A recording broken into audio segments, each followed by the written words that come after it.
탄핵 이후에 부동산 시장은 어떻게 될 것인가에 대해서 우선 간단하게 여러분들한테 설명을 좀 드려보고 싶은데, 우선 요걸 한번 생각해 보셔야 돼요. 그러니까 지금 과거 대비 아주 정치와 부동산이 아주 이렇게 똘똘 뭉친 적이 없을 정도로 지금 아주 심각하게 이렇게 연계성이 높아졌습니다. 예전에는 그래도 뭐랄까요? 어느 정도 룰은 있었어요. 물론 규제를 하긴 했었지만, 규제할 때도 있고 풀어줄 때도 있고 했지만 어느 정도 선은 지켰었거든요. 근데 정확하게 이제 지난 정권이 좀 더 그게 강했습니다. 지난 정권이 들어가면서 선을 지키지 않는 부동산 정책들을 많이 했습니다. 이 선이라는 건 뭐냐면 이런 거예요. 기본적으로 부동산 시장은 임대인이 있고 임차인이 있고 그리고 실거주자들이 있습니다. 그러니까 실거주자는 어찌 보면 자기가 필요한 집을 사가지고 자기가 거기서 거주를 하고 있는 거니까 이 사람들은 매수 후 보유, 바이 앤 홀드죠. 그러니까 이 사람들은 그냥 시장 참여자라고 말하기는 좀 애매해요. 그냥 이 사람들은 그냥 물건을 가지고 홀드하고 가지고 있는 사람들일 뿐인 거지. 근데 이 사람들 말고 시장에는 무주택자들도 많고요. 그리고 무주택자들한테 빌라, 뭐 오피스텔, 하다못해 원룸, 다가구에 있는 뭐 원룸 한 칸, 아니면 아파트, 뭐 30억짜리 아파트, 50억짜리 아파트, 뭐 이런 것들. 다양한 시장에 있는 이 주택들을 빌려주는 다주택자들도 있습니다. 그러면 요 다주택자와 요 무주택자, 요 임차인 간에는 기본적인 룰이 있어요. 그러니까 시장에 룰이 필요한 거죠. 왜냐하면 여기는 필요한 거를 내가 딱 가지고 거기서 거주하는 사람들은 아니고 순수하게 돈을 벌 목적으로, 반대로 내가 돈이 없기 때문에 우선 빌려 쓸 목적으로 서로 합의하에 거래를 하는 겁니다. 그러니까 예를 들어 이런 거지. 하숙집이 있다고 칩시다. 하숙집. 하숙집도 어느 정도 룰은 지켜줘야 되는 거잖아요. 그러니까 하숙집을 하는 하숙집 주인분도 돈을 벌 목적으로 하숙집을 운영을 하는 거죠. 물론 나는 우리 애가 대학교 2학년인데 저기 지방 가서 공부하고 있어서 우리 애 생각나가지고 너네들 받아주는 거야 라고 말하는 분도 있겠지만, 대부분은 하숙집을 운영하는 기본 목적은 돈을 벌기 위함입니다. 거기에 인간미를 더하는 거죠. 자, 그러면 하숙집에 들어오는 사람도 저는 그냥 집밥 먹고 싶어서 하숙집 왔어요. 그런 사람은 없어요. 여기도 내가 가능한 한 적은 돈을 내면서 학교에 어떤 이 통학도 잘 되고 그러면서 또 나름 뭐 밥도 챙겨 먹을 수 있는, 불편하지만 또 나름 또 장점이 있는 이런 것들을 가지고 말 그대로 시장 원리로 서로 합의하는, 제가 이걸 제공할 테니까 넌 나한테 돈을 주세요. 서로 합의하는 계약에 의해서 이게 성립되는 게 시장에서의 그 룰입니다. 룰. 근데 이게 지난 정권 때부터 깨졌었어요. 왜 그러냐? 여러분들도 생각하시면 이제 차차 떠오를 텐데, 지난 정권도 2017년 5월부터, 그 전에 박근혜 정권에서 탄핵되면서 문재인 전 대통령이 2017년 5월에 이제 임기가 시작됩니다. 그때부터 본격적인 부동산 정책을 펼치는데, 여러분들 기억나실지 모르겠지만 처음에는 약간 여소야대였어요. 여소야대. 그러니까 문재인 정부에서 원하는 부동산 정책을 바로 추진을 못했었습니다. 왜 그러냐? 그때만 하더라도 이렇게 이 국회가 150석을 막 넘어가가지고 의회에서 한 편이 원하면 법을 바꿀 수 있는 그런 정도가 되지 않았거든요. 그러니까 소위 말하는 합치를 했습니다. 협치와 합치를 한 거죠. 내가 이걸 원하는데 너네가 원하는 걸 하나 주면 나도 이걸 들어줄 테니까 서로 이렇게 같이 중간에서 이렇게 법을 통과시키면 어때? 하면서 회의를 하고 협의를 하고 이제 협상을 이런 걸 했던 때가 있었습니다. 그게 2020년 4월까지 이어졌었거든요. 근데 2020년 4월 이후로, 그때 어찌 보면 그때 역사상 최대로 야당이 참패를 한 거죠, 거의. 그러면서 이제 180석을 이제 넘어가면 이제는 1당이, 그러니까 제1당이 원하면 국회에서 법을 바꿀 수 있는 상태까지 간 거죠. 그러면서 아까 말한 시장의 룰을 어기는 것들도 하기 시작합니다. 여러분들 잘 한번 생각해 보시면은 임대차 3법을 가지고 왜 사람들이 이렇게, 특히 전문가라는 사람들이 야 이거 문제다라고 얘기를 했냐면, 그 법 취지도 문제도 있었고요. 그리고 법 조항도 문제가 많았는데 제일 큰 문제는 뭐였냐면은 4월에 당선된 국회의원들이 5월에 의회를 구성하고요. 6월부터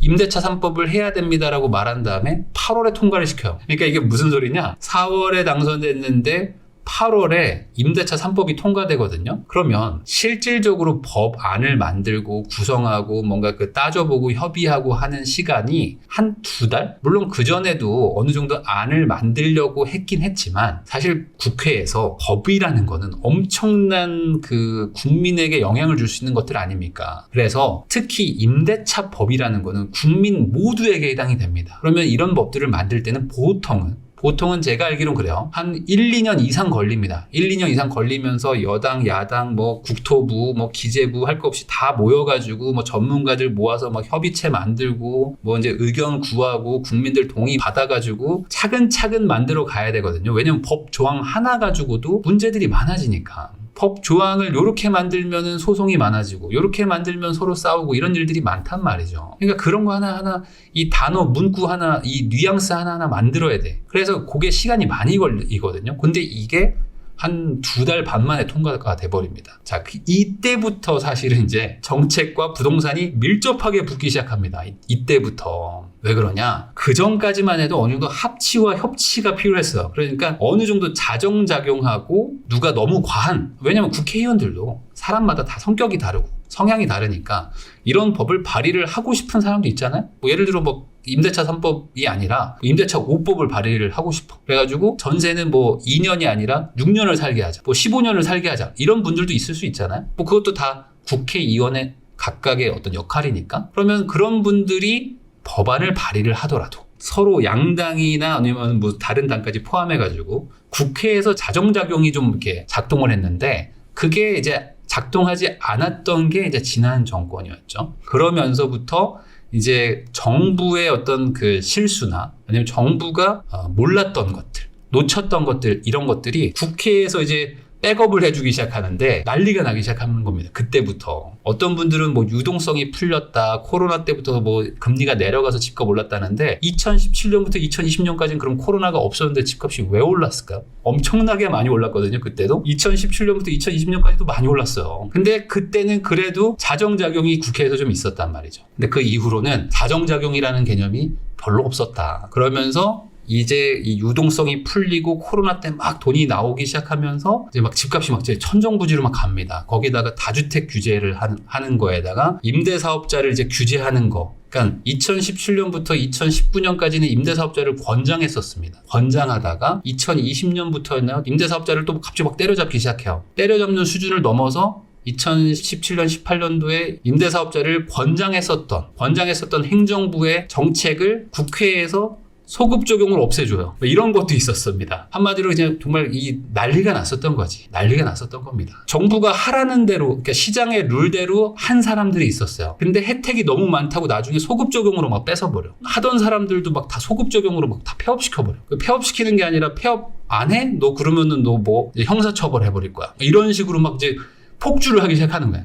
부동산 정책이라는 게. 그러면 아까 말한 대로 1주택자들, 실거주자들은 별 상관이 없습니다. 왜냐면 어차피 그 사람들은 시장에서 빠져나와 있으니까. 시장에 참여하고 있는 임대인과 임차인들은 이제 난리가 나기 시작하는 거예요.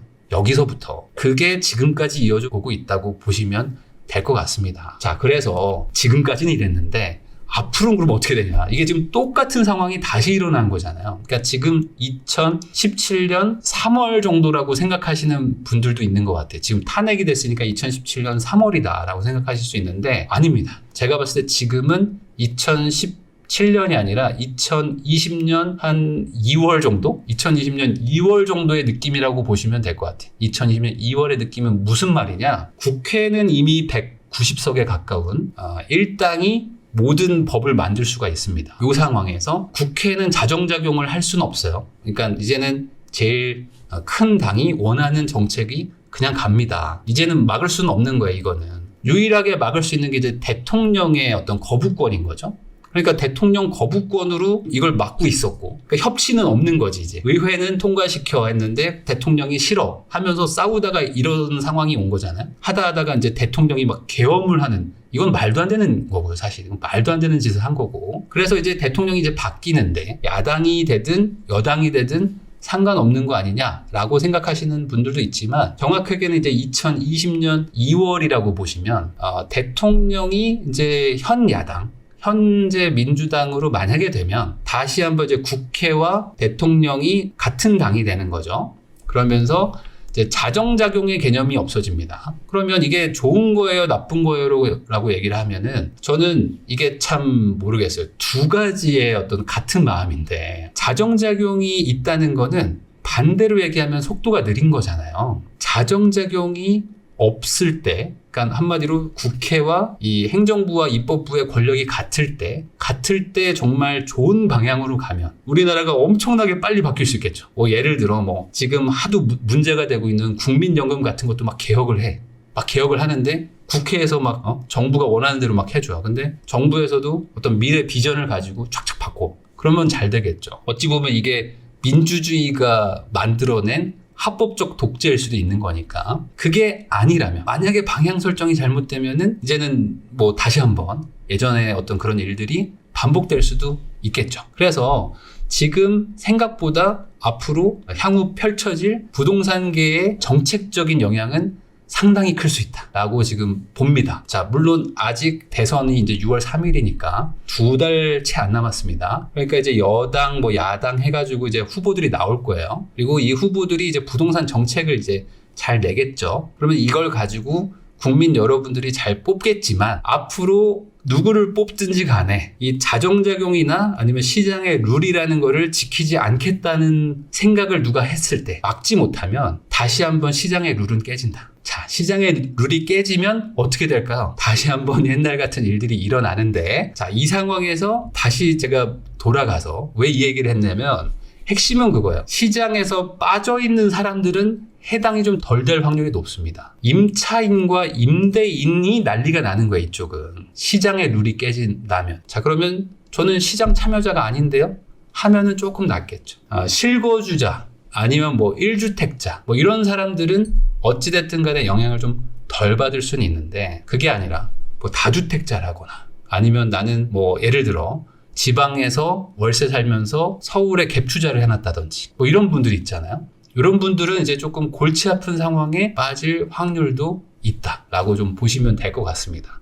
그래서 이런 상황이 온 게 참 저도 좀 답답하거든요. 왜냐하면 어찌 보면 기본적으로 국민을 위하는 어떤 정치, 이런 건 기본적으로 견제와 자정작용이 필요한 겁니다. 왜냐면 이거는 너무 당연한 거예요. 어느 순간부터, 그러니까 우리 편은 우리 편, 쟤네는 뭐 적, 이렇게 생각해서 그냥 우리 편이 다 잡아야 돼, 이런 거를 당연하게 생각하는 분들이 많아졌어요. 이거는 국민의 한 사람으로서도 좋은 방향은 아니거든요. 내가 우리 편을 좋아하듯이 상대편도 필요한 거예요. 그래야지 이게 서로 협의와 합치와 이런 것들 하면서 민주주의의 작동을 하는 거거든요. 민주주의 작동. 근데 이런 것들이 이제 안 돌아가면 탄핵이 됐으니까 전 정권이죠. 전 정권도 문제가 있는 게 무조건 거부권을 쓸 게 아니죠. 맞잖아요. 무조건 거부권을 쓰면 안 되잖아요. 그러니까 받을 건 받고 나도 요구할 건 요구해가지고 내 마음에 좀 안 들어도 받아줄 건 받아주면서 나도 이거 좀 해주면 안 돼? 해서 서로 이렇게 교환을 해야 이게 정치고, 그렇게 해야지만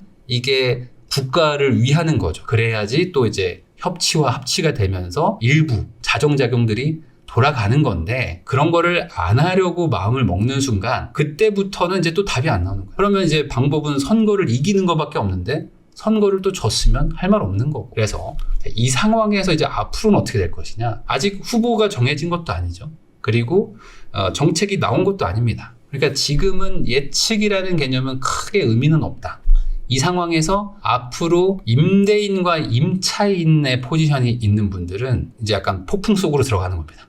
폭풍 속으로 들어가는 거라고 보시면 될 것 같고요. 그리고 실거주를 하고 있는 분들은 한켠 빠져 있긴 한데, 이분들도 뭐 계속 실거주를 할 수 있는 건 아니에요. 어차피 또 뭐 집을 또 사는 경우도 있고, 뭐 내가 집을 빌려주고 또 나가는 경우도 있고, 뭐 이렇잖아요. 그러니까 이런 상황에 또 놓일 수도 있기 때문에 이게 과연 좋은 건가? 라는 또 이제 의문은 있는 거죠. 그래서 이 상황에서 앞으로 그러면 들어오는 정권은 과연 뭐 좋기만 할까? 저는 뭐 그렇게 생각은 안 합니다. 왜 그러냐면 우리나라 경제가 되게 안 좋잖아요, 지금. 그래서 이제 앞으로는 경제 살리기가 핵심일 거기 때문에 이제 새로 이제 정권을 잡는 대통령도 이제 골치가 아플 겁니다. 왜냐면은 이제 다음 선거가 이제 지방선거야. 지방선거, 그리고 이제 그다음에 이제 국회의원 선거, 그리고 이제 대통령 선거가 있잖아요. 올해 경제가 안 좋다 하잖아요. 그러니까 부동산 시장 뭐 유동성 풀려서 자산 시장 이런 얘기를 하는 게 아니라 경제, 그리고 말 그대로 경기를 얘기하는 겁니다. 이쪽은 올해 좋을 방향을 잘 안 보이죠. 그러면 이 상황에서 새로 들어오는 대통령, 그리고 새로 들어오는 행정부는 결국에 경제 성장을 얘기를 할 수밖에 없습니다. 그럼 경제 성장을 한다는 거는 당장 지금 죽겠는데 어떻게 해? 그러면은 유동성 풀고 뭐 금리 낮추고 뭐 이제 지원책 막 발표하고 하면서 어떻게든 경기 부양을 하는 쪽으로 갈 수밖에 없어요. 이거는 여당도 그렇고요. 지금 야당도 그렇고 한마음 한뜻입니다. 지금 무조건 경제 살리자로 다 얘기하고 있어요. 3년 전에는 부동산을 잡겠습니다가 키워드였다면은 앞으로 지금 2달 뒤에 올 대통령 선거는 경제를 내가 살린다라는 걸 할 겁니다. 어쩔 수 없이 경기 부양은 우리나라는 어쩔 수 없어요. 우리나라는 경기 부양한다는 거는 건설 경기 부양을 안 할 수가 없습니다. 이거는. 그러니까 이제 건설 경기 부양 쪽으로 가려고 할 거야. 그래서 토목을 발주도 많이 하고 없는 살림에 채권도 막 발행하고 아니면 민간 자본들 모아가지고 어떻게든 이 부동산 시장에 조금 돈을 공급하려고 할 겁니다. 그래야지 당장 고용도 되고 바로 일용직들 아니면은 이제 그 기술 있는 분들한테 바로 이제 월급이 들어가면서 지방이든 아니면 서울이든 뭐 경기도든 이제 그 자영업자분들 밥 먹고 외식하고 뭐 술 먹고 하는 것들이 돈이 돌기 시작할 거란 말이에요. 그러면 이걸 안 할 수는 없다. 그럼 전반적으로 봤을 때 부동산 시장에 돈은 조금 들어갈 것이고요. 아까 말한 대로 시장의 룰에 영향을 받는 임대인, 임차인 시장은 좀 이제 변동폭이 좀 커질 것이고 실거주자들은 그래도 조금 한 발 비껴서 있는 이런 상태로 우선은 올해를 보는 게 좋을 것 같습니다. 근데 아까 제가 말한 거에 추가로 더하면은 이번에 정권을 잡는 그 정부는 진짜 부동산 판에서는 골치가 아픈 게 내년에 이제 전세 문제가 커질 거거든요. 내년에 전세 문제가. 그러니까 지금 서울은 내년에 역대급으로 지금 공급이 적고요. 올해 내년 다 경기도의 공급도 좀 적습니다. 인천 뭐 이런 데 좀 공급이 좀 있는데 그거 말고 경기도 전반으로 봐도 공급이 좀 부족하고 그러니까 신축이 이렇게 잘 안 들어오면은 어찌됐든 간에 전세에는 악영향을 주거든요.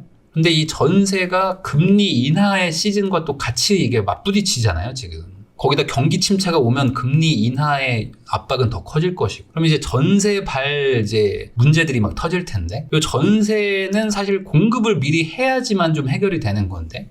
요 공급이 이제 수요와 안 맞는 요 미스매치 나는 구간이 이제 내년인데 요 내년에 전세 문제 어떻게 해결할 것인가 요걸로 아마 골치 아플 거고요. 근데 경제는 살려야 되니까 유동성은 또 풀어야 돼. 그러면은 유동성은 풀면서 전세를 잡으려면 어떻게 해야 되죠? 대출을 더 때려잡아야 되겠다. 이런 쪽으로 갈 확률이 높습니다. 대출을 더 규제해야 된다. 실거주자가 아니라 전세를 어떻게 잡지? 라는 것들이 이제 골치가 아플 거란 말이에요. 그러면 이 전세를 잡는 거는 반전세로 돌리든지, 그러니까 전세 대출을 규제하든지, 그렇다고 전세 대출의 이자만 높일 수는 없으니까 최대한 뭐 보증을 안 해준다든지, 뭐 이러면서 반전세로 돌리면서 전세 자체에 그러니까 전세라는 보증금이 늘어나진 않게 반전세로 돌아가면 월세가 늘어나는 거지 보증금 자체가 늘어나는 건 아니니까 이런 식의 전략을 쓰려고 생각할 것 같아요. 그러니까 이렇게 되면 주거 쪽은 또 난리 나겠죠. 그러면 요걸 또 잡기 위해서 또 만약에 시장의 룰을 깨는 정책이 나올 수도 있습니다. 요게 나오는 순간 또 임대차 시장은 또 요동을 치겠죠?